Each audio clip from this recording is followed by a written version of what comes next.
Welcome to the Storytellers podcast. I'm your host, Peter Lewis.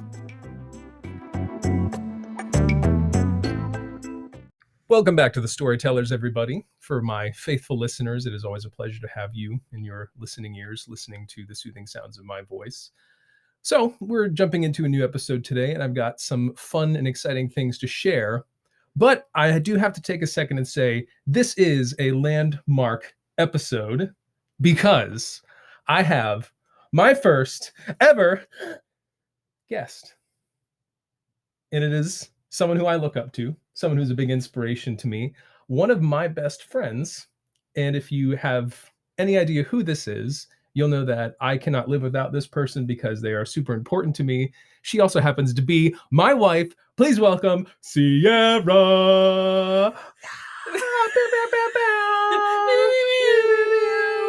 Hi. Hi. Welcome to the Storytellers podcast. So today what I wanted to do was first bring you on because I've always wanted to have guests on my podcast. As you know, you hear me talk about it all the time. What better person than to put your wife on? What better person than my wife? Exactly, yeah. So we have Sierra here today.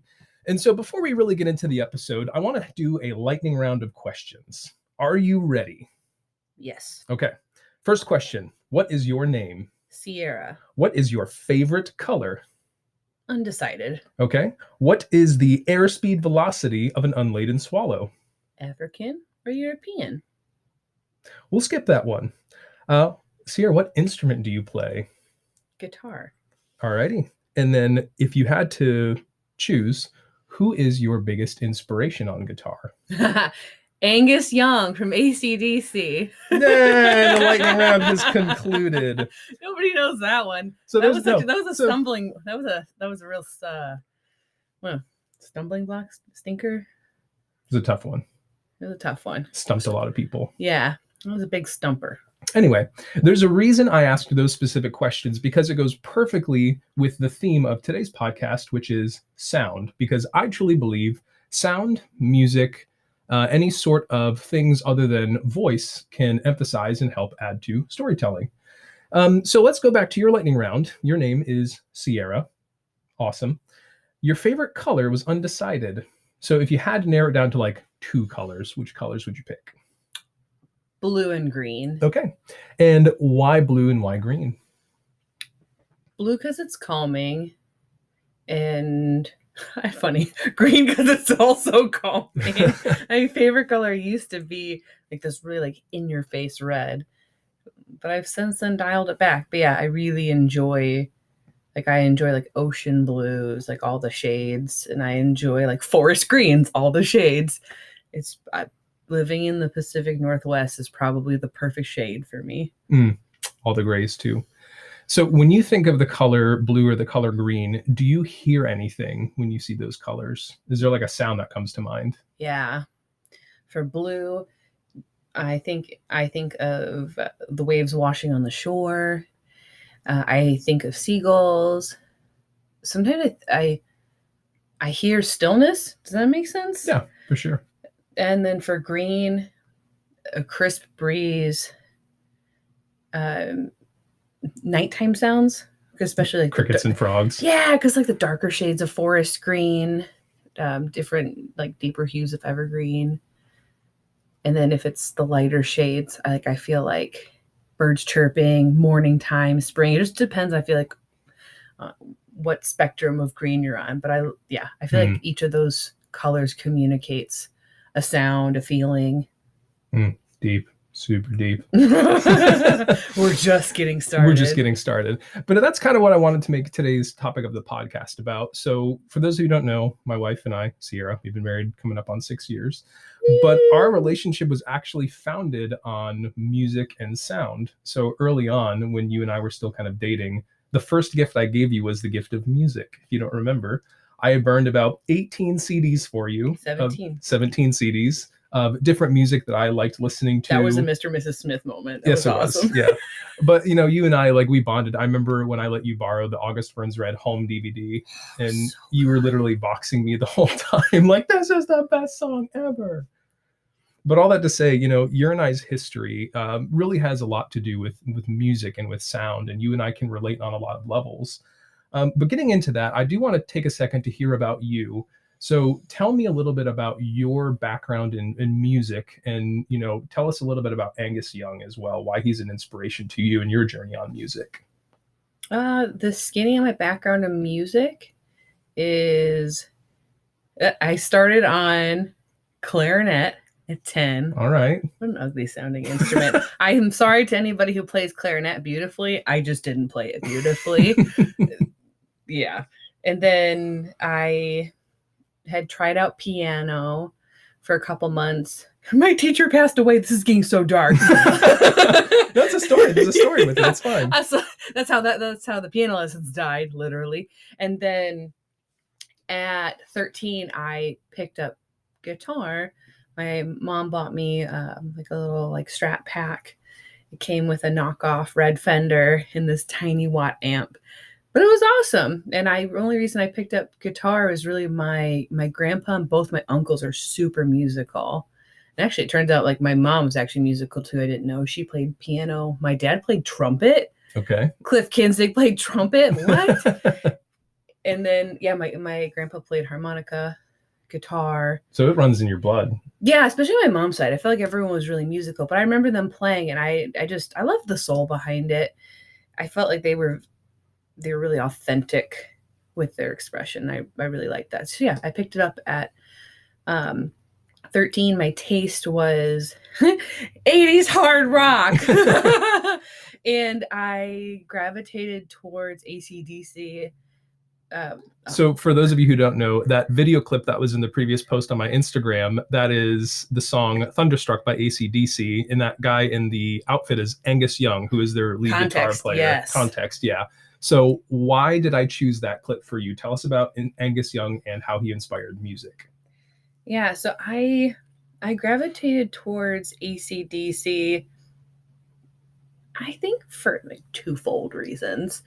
One, I felt like their riffs were iconic. Not to mention just their vocal quality, and I just the grit and the soul, and they were peculiar, but they're sensational. Anyway, but I really gravitated towards Angus Young because of his overall playing style. He wears his guitar in a very classical position, very high. That's not typical. I like that for a man. He had a slim tapered body. He was really light, 6 pounds, when normally a man's got 8 pounds, 8 pounds or more. He's a little guy. Yeah, he's little. And I love that he had, the schoolboy outfit, and he had the duck walk, which which he made famous. Yeah. He just was unapologetically himself. And you even see today, when he plays, he just gets lost in it. And I wherever he goes, when he is in the zone playing, I love it. I've always loved it, and I really admired him. That's actually how I chose my guitar. I didn't do the Warren Cherry because I didn't want to be I've got the exact same. That person. I definitely looked at it and I was I could get the exact same, everything. But no, I went. It was black, right? Yeah, I went for the SG standard, just ebony black, so a little more minimal and classic, clear fretboard, or clear faceplate, and then diamond plated fretboard. And that was my choice of my rig after the Strat pack, because yes, the Strat that thing was. It sounded okay. my first guitar was one I learned how to make on Blue's Clues by strapping a paper towel with rubber bands over it. That was mine. I made that too. For anyone who knows, I don't play guitar. It was drumming or swimming in my family, and I got the drummer genes. And so you and I really quickly related to music, and I've always loved rock and even AC/DC, though the singing isn't my cup of tea. I love just the music and the riffs and stuff they put behind it. I've burned myself out on them. You listen to something so much I can't listen to anymore. Mm-hmm. I think I went oh my gosh, not quite 10 years, but 5 to 7 years without I couldn't listen to any AC/DC. Mm-hmm. I got rid of I had beanies, I had t-shirts, I had jacket patches, backpack patches, picks. I had all the galore. You can burn yourself out on sound. You absolutely can. And so do you also, I mean, you actually took some lessons and you know a little bit about music theory as well. Is that correct? I do. Okay, sweet. So something you said that actually segues really good into today's episode was you were talking about how Angus Young plays guitar and how, I mean, just the band in general gets lost in their music. And so what I wanted today to be about is why that's important in storytelling, and then why music adds so much to stories. And so when I was thinking about this episode, one, I wanted to bring you on because you're here and then in the house and it was easy. COVID convenience. COVID convenience. But then at the same time too, you and I relate so strongly on a musical level where if I have questions about music, I'll say like, hey, what chord is that? Or like, that's my favorite guitar note. What note is that?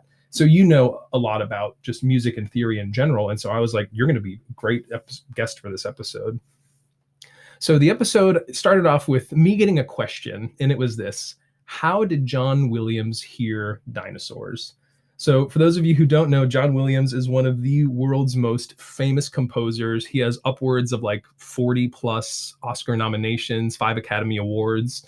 I learned today as well, he's been in partnership with Steven Spielberg for years and years and years. And so he would literally be like, hey, I'm making a movie about an alien called E.T. Can you write a soundtrack? Hey, there's a shark movie. Can you give me some music for that? And then you see him getting involved with people like George Lucas to do Star Wars. Funny enough, awesome. During an interview, someone asked him what his favorite music he ever composed was, and it was Schindler's List. What? So out of everything he's done, Star Wars, everything, he said he liked Schindler's List because it added so much to that story, because it expressed these almost moments of joy, but then these really deep sort of pains. So he was like, it was the most profound thing I've ever written, because it literally, you have these moments where it's swaying and just taking all these different paths in it. Now I'm gonna like go pull up the soundtrack Right, on exactly, Spotify. yeah. This is his number one favorite. I would not have guessed One that. of his favorites. He said if I had to pick okay. like top favorite, he said Schindler's List hands down, because of the journey it goes on. And so when I think of John Williams, I think of the other titans in the sound, you know, Danny Elfman, Hans Zimmer, those guys who it's like every movie trailer, every big anthemic movie, you usually see it's like Dune. Yeah, Dune. Cough, cough. Oh my gosh. Coming up here soon. That is so good. They redid Eclipse. Mm-hmm. I cannot get over it. Yeah, it's so good. I don't know who is actually doing the composition for Dune. No, I think that I don't know if it's all Hans Zimmer, but they took Pink Floyd's The Dark Side of the Moon album and they chose the song Eclipse, and then Hans Zimmer, I think he actually did it with Pink Floyd, because we'll have to re-listen to it. Yeah, I don't know. We'll I have can't. to take But a yeah, look at it. it's his compilation. I was reading about it last night when we watched the trailer for the 14th time. 14th. But the reason I talk about John Williams hearing dinosaurs is he obviously composed Jurassic Park, and Jurassic Park itself is such an experience to listen to the music, and you just hear like the da-na-na, da-na-na, da-na-na, da-na, da-na, da-na-na, dun, dun, dun, dun, dun, and you're just like, you can hear that and you just know that's Jurassic Park. Or you hear Star Wars, you're like, that's Star Wars. But exactly, yeah. And what captured me about it was the fact of how did he see the story and know what it was supposed to sound like. And so, you know, you and I are always talking about instruments, how there are certain instruments that can actually express different emotions, where it's like, you know, taking Angus Young, for example, his guitar is like rich and gritty and it's got these really deep tones for some, but then his lead is a really iconic sound. And it almost tells the story, to where it's like, you know, you take a song like Thunderstruck, and in the beginning he's doing the really fast notes and it's almost like a storm is rolling in. Yeah. And then you just hear these big, powerful like it's like and it makes you think of like clouds rolling in. Mm-hmm. Oh yeah. But totally. But you know, we've thought about it too, where it's like every movie about space we've ever seen always has piano. And how twinkly piano. Yeah. And so I began to think about like there are certain instruments that are almost necessary. Like you're not going to hear a harp during like a jungle chase. It just wouldn't be right. And there's Indiana Jones running from a bunch of tribal people. And it's like, it just doesn't fit. So if you had to think about music in general, are there any soundtracks that come to mind that had that? Like, was there an instrument that you heard and it just kind of perfectly explained what was happening? Oh yeah, I feel like we might need to narrow it in. I can think of a lot. So what about like your favorite? Is there a favorite soundtrack you have? I feel like you should have given me that question in advance. I thought think about it. Didn't you say it was a Disney? It was one of the Disney movies? Oh, that's my favorite song. Yeah, so favorite song. Okay. Okay. We'll go song. I would still say one of my top favorite songs is from the movie Pocahontas and Colors of the Wind. And It's such a good song. yes, and how they use the flute in that among other woodwind instruments. Like it captures running and like running in the breeze. Like I feel like even I could not watch the movie, hear the soundtrack, and be taken right back to those moments in particular. And yeah, I just man that song is like icon. Like for flute, I feel like how they play it in there.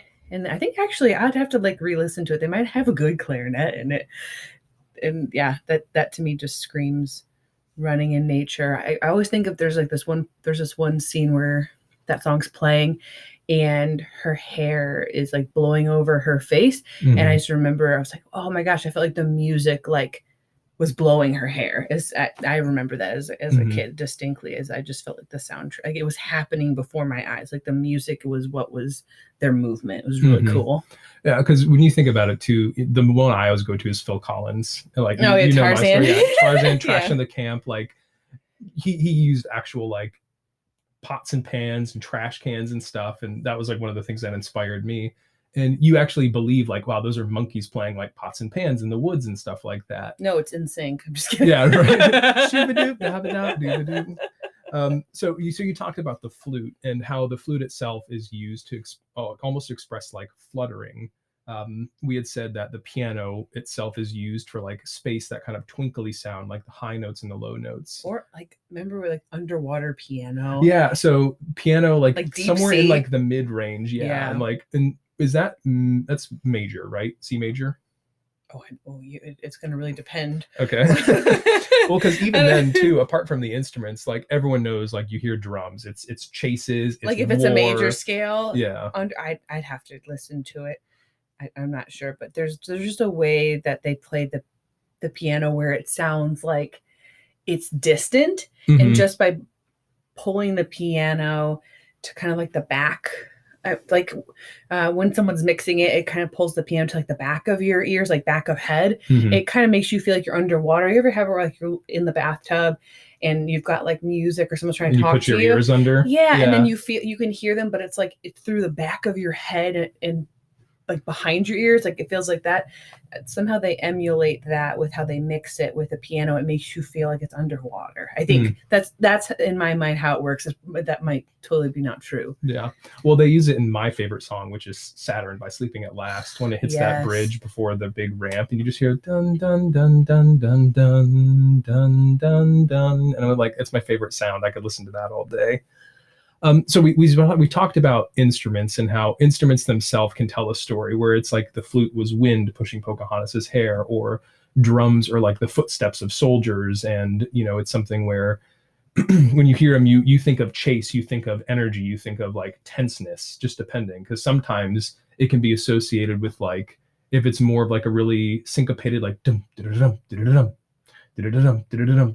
you're like, oh, that's marching. Yeah. But then it's like, and then you're like, all right, someone's running from something. They're chasing like through the jungle. They're stepping over and running over branches. The camera's going crazy back and forth. Right. That's always what it comes to be. So thinking about music now in general, it itself has transpired so much time. I feel like songs themselves are such an important part of even like American history. So one thing that I did was I went back and I was reading stuff about how the Star Spangled Banner was formed. And it was 1814. And I can't remember the name of the poet who wrote it, but he was on a ship and he basically lived through seeing this battle overnight. And he literally took trumpets of like a fanfare and then the deep like drums for cannon shots. And he musically explained what he was seeing with his eyes. And so it was just kind of like in the midst of all these explosions, it's just like bum ba-dum bum bum bum, and it was like this. And he's actually describing exactly what he sees. Yeah, and so it's one of those things where like songs, they're almost ingrained into stories. For you nerds out there, as I push up my fake glasses, one of my favorite books is Lord of the Rings, and what I love that Tolkien took the time to do was actually use songs in the history of the Lord of the Rings. So two specific ones I always go to. One is in The Hobbit, and this is where I love, because you've seen The Hobbit, right? I'm your wife. Of course you have, yeah. And so the two songs. Which one of the Hobbits? So you know? right. We don't need to go there. So The Hobbit, the first part is when the dwarves are singing about the mines, and it's the really deep bassy voices where it's like far below the misty mountains call. So when you read the books, you don't get the song, you just see the lyrics, and it's like, wow, what did that sound like? The other one is in The Lord of the Rings when the Fellowship makes it to they make it to Lothlorien. This is, I'm going to be a big nerd right here, so you can. Okay, I know what you're saying. Okay, good. This is good. Me. This is why I love you. So they get to Lothlorien after Gandalf has fallen in the mines of Moria, and this is not in the movie, but it's in the book. And I think Frodo makes a comment because the elves are singing, and in the movie they're just saying, "Oh, they're singing a lament for Gandalf." But in the book, they actually say Legolas is talking to some of the other people, and he's like, "Well, this song actually explains the tale of an old elf maiden waiting for her lover." And it's this whole thing about how like the timings don't line up, and she is basically waiting till the end of time for him to come back. And like, you don't get that, but it's in a song. And so Tolkien could have just said like, "Oh, historically speaking, this forest says this, this, this," but he decided to use music to communicate it. And so that's why I love reading the Lord of the Rings books, is you'll be flipping through, and then all of a sudden you're like, "Oh, there's a song in here." And like, you have to kind of think about like, what's the mood going to be? And so in a sense, it's almost like reverse, where you think of dwarves, you think, all right, deep, boomy voices, drums, kind of those low tuba sounding horns and all of that. But then in there, you think like high pitched, kind of a little more dissonant or minor when music goes that direction. I think major and minor kind of distinguish really easily. Is this going to be more upbeat and happy, or is this going to be like horror movie, silent, kind of scary sort of thing? So taking all this into consideration, I kind of wanted to do a little bit of an exercise here since we're getting towards the latter half of this episode. So I have pre-selected some musical clips. Oh boy. And what I'm going to do is I'm going to play them for you, and I want you to tell me the story that you're hearing or explain to me what they're communicating. Okay. Okay, so let me get the first one here. And here we go.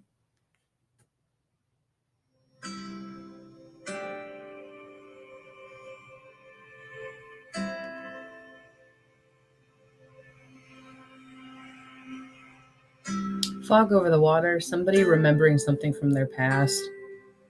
Definitely like lingering thoughts, something coming to memory. For me, I kind of think of like the ending of a movie when it's the person reminiscing and like they're standing out at the ocean. Yes, like, yes. And you're like, and sometimes it's that low voice where it's like, "I knew one day I'd find it." And then like a wild horse runs by and it's like, "And I was free." And from that moment on, and like then the credits start rolling, right? So, okay, cool. All right, now let's do this one next. Let me see if I can find it here. Where are you? Here we are. Okay. I have my list. Here's the next one.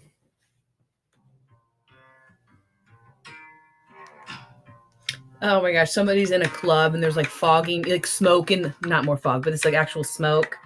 They may be witnessing a crime going on. Maybe they're in a casino. Oceans. One of the Oceans movies. Nice. So for me, I think of almost like a Western where it's like the guy gets his like drink shot out of his hand or something. He's like, "So you want to wrestle, huh?" And then it's like doom doom doom doom doom doom doom doom doom, and they start like fist fighting, and then they're like going at each other a little bit. So for me, it was almost kind of like a similar thing where it's in like a club setting. I think it's just because of that like driving bass, like the doom doom doom doom doom doom doom doom doom. But then you hear the claps like ka ka ka ka ka ka ka ka, and I'm like, "Ooh, someone's fighting right now. Like, this is great."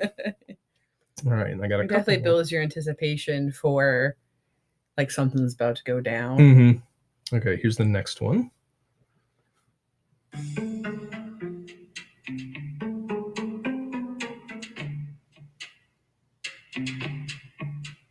For this one, I go to a library, like somebody's trying to, you've got a clue to solve and you need to like flip through some books and figure something out. Like you're thumbing, like the way that the music's going, it kind of reminds you of like thumbing through books, thinking through stuff. shifty eyes. Yeah. Yeah. So for me, I thought of like the thing where it's similar, where it's like they're sitting there with a chalkboard. It's like we have to figure this clue out, and it's like they write it, and it's like, Yes. and I think some of that is like the repeating pattern, the dun dun dun dun dun dun dun dun dun dun dun dun dun dun dun dun dun. It's like no, scrap it, start over again. That's really cool. And we got a couple more here. These are the more fun ones. So I'm really interested to hear your thoughts on these ones. And it's funny for me to hear. I have to close my eyes so I can start to see what I see.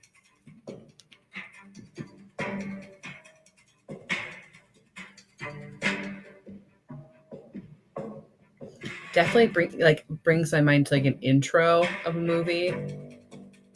The story's just starting to build. What's a good example? It's kind of like you're starting one side of the world, and it's in like there's like this arrow that points, and it's like connecting the dots between things that are happening in different areas. I don't know why that popped into my mind. It felt like the start of a movie, like the plot's just starting to build. And I immediately thought of action. I thought of things simultaneously going on, but it's starting in one area, and it's linearly moving forward to start showing what's happening, but in multiple locations. There you go. Wow. I just thought of bomb defusal. Well, because listen to this. It's literally, think of it like, Jim, cut the red wire. Wait. Is there a yellow one on the back? Yeah, there is. You definitely went more satirical. Okay.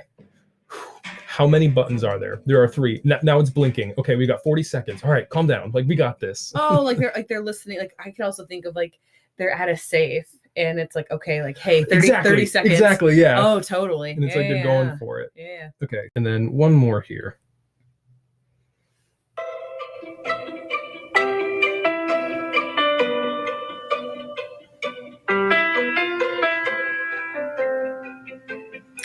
Happy times with family. I feel like walking down the road, your kids are riding their bike, someone's skipping. I feel like it's usually from a camera that's in like a first person view, like coming out of your own eyes, or it's like, or if it's third person, it's somebody looking at like smiling at a moment where it's like other people just really in their habitation, like really enjoying the moment of like, oh, this feels right. This is what life should be like. I love that. For me, I heard, I thought of like royalty, where it's like maybe there's a princess who's getting ready for a wedding, and the mom is like scrambling around, running between rooms, and the dad's like, I have to give my daughter away today. And you can almost hear the conversation where it's like, no, that needs to go there. Put the flowers there. Okay. Oh no, we forgot the food. All right. Why are the goats running around? Love that. And it's like kind of like this chaotic. Yeah. Why are the goats running around? Something just chaotic like that. Farmhouse royalty there. Right. Yeah. So all kind of taking this activity, I think it's something really fun that people can do to just practice. When it comes to storytelling, a lot of the people that they'll like, some of my buddies, they'll say like, how did you come up with that idea? And it's always out of, I heard a song on the radio, or I was listening to like the Spa channel on Sirius XM. Or it reminded me of X. Yeah. And so I think, when it comes to storytelling, this is such a good exercise you can do to just like flex your imagination skills. And it's like, it speaks without words. Exactly. Yeah. What do you think when it comes, like, why is this kind of stuff important, would you say? I think it's in those moments where it's like words aren't enough to convey I love that, the depth of what's happening in a situation, but music can carve your emotions and sometimes tell a story better than your words ever could.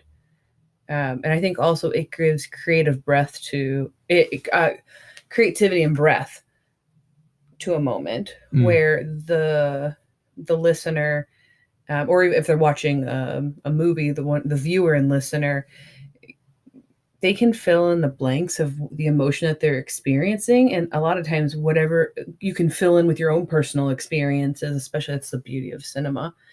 And other stories can happen that way. Maybe your own resolution to something can happen in those moments because it's so relatable. Yeah, that's what I would say. Yeah. That's why I love the cello so much. It's such a moody instrument. Anytime you hear, if there's any cello players out there, I just respect you. You play one of my favorite instruments on the planet.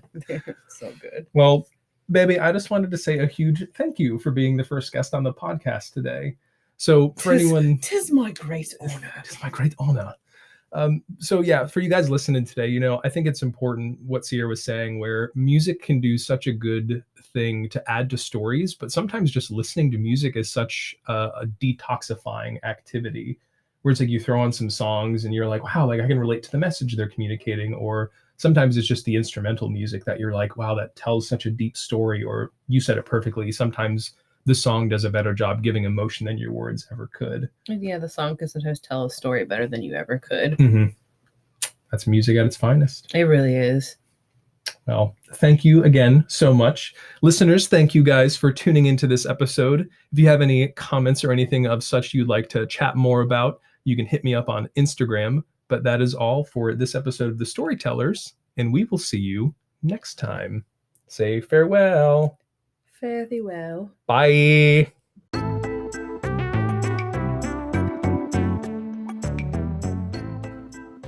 Thank you again for listening to this episode of the Storytellers podcast. To find more episodes of The Storytellers, you can listen on anchor.fm, but you can also find me on other platforms such as Spotify and Apple Podcasts. To stay up to date on upcoming episodes and other shenanigans that I do, you can follow me on Instagram at IamPLewis. Thanks again for listening.